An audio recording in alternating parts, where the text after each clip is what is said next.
Dear ससुराल, तुम मुझे मेरे मायके साथ हिल करा पाओगे क्या?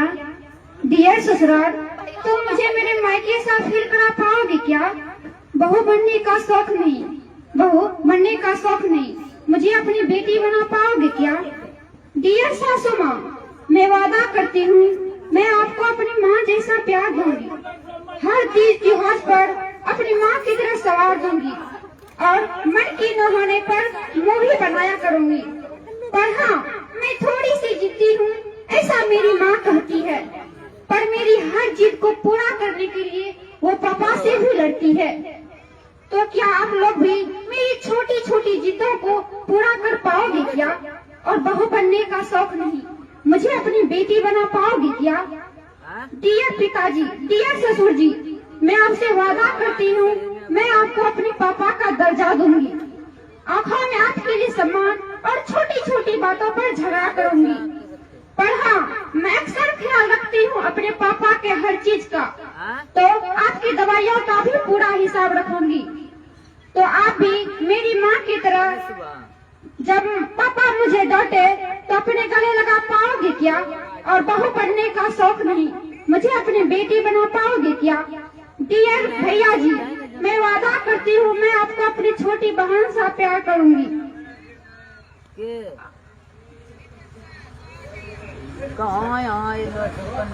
तो क्या आप भी मेरी छोटी बहन सा प्यार कर पाओगे क्या?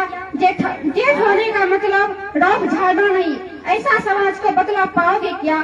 डियर ननद, तुम मुझे अपनी बेस्ट फ्रेंड बना पाओगे क्या? दिल के हर छोटे बड़े राज मुझसे शेयर कर पाओगे क्या?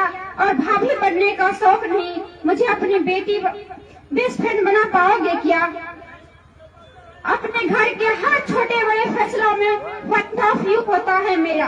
तो क्या आप लोग भी अपने घर के छोटे बड़े फैसलों में मेरी राय ले पाओगे क्या? और बहू बनने का शौक नहीं, मुझे अपनी बेटी बना पाओगे क्या? माँ डरती है मेरी कि मैं कैसे ससुराल को संभाल पाऊंगी। माँ डरती है मेरी कि मैं कैसे ससुराल को संभाल पाऊंगी। मायके में जगती हूँ 7 बजे, मायके में जगती हूँ 7 बजे, वहाँ कैसे जल्दी जग पाऊंगी। मारती है ताना, जब ससुराल जाएगी तब पता चलेगा। मारती है ताना, जब ससुराल जाएगी तब पता चलेगा। और क्या होता है मायके का। मैं इंस्टाग्राम स्क्रॉल कर रहा था और ये वीडियो मेरे सामने अचानक आया। ये वीडियो देख के मेरा एक ही बात निकलेगा कि देखो बहन, आप जो बोल रही हो कि मेरी सासू माँ मेरी माँ बन पाओगी क्या, वट एवर। मैं जो एक बात बताओ, तुम्हारी माँ जैसे तुमको ट्रीट करती है, तुम्हारी गलती पे तुमको गाली देती होगी या मारती होगी, अगर सास सेम चीज़ करेगी तुम झेल पाओगी क्या?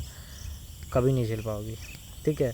और रहा बात तुम्हारे ससुर का, तुम्हारे जो मतलब जहाँ पे जाओगे बहन जो शादी करके, वहाँ जैसा ट्रीटमेंट, मतलब सेम ट्रीटमेंट जो तुमको घर में मिलता है सेम ट्रीटमेंट अगर वहाँ पे भी मिलेगा, नहीं रह पाओगी बहन, बिल्कुल भी नहीं रह पाओगी। दोनों अलग है, वो तुम्हारा नैहर है और अभी तुम्हारा होने वाला ससुराल है।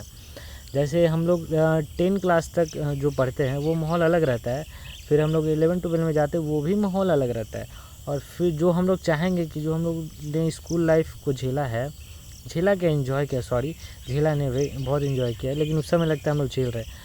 और हम लोग सोचते हैं कि अरे भाई कॉलेज लाइफ में तो बहन खूब मस्ती करेंगे, खूब मज़ेदार लाइफ होगा कॉलेज में। और जब कॉलेज में जाते हैं तो भाई झंड लाइफ मिलता है। मैंने कॉलेज नहीं किया लेकिन दोस्तों से सुना है मैंने। तो सेम चीज़ जो आप एक्सपेक्ट कर रही हो कि जो मेरा नैहर में सेम चीज़ है वो हमको ससुराल में मिल पाएगा क्या? मैं नैहर की तरह बनूंगी लेकिन मुझे ससुराल में मिल पाए, बहनचोद ये आपका ना डायलॉग बोलने के लिए सुनने के लिए सही है, लेकिन ये आपसे होने वाला नहीं है, पहली बात।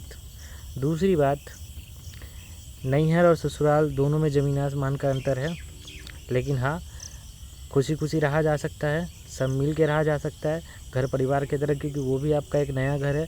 आप वहाँ पे अच्छा से रह सकती हो, सबके साथ अच्छा से घुल मिल के भी रह सकती हो।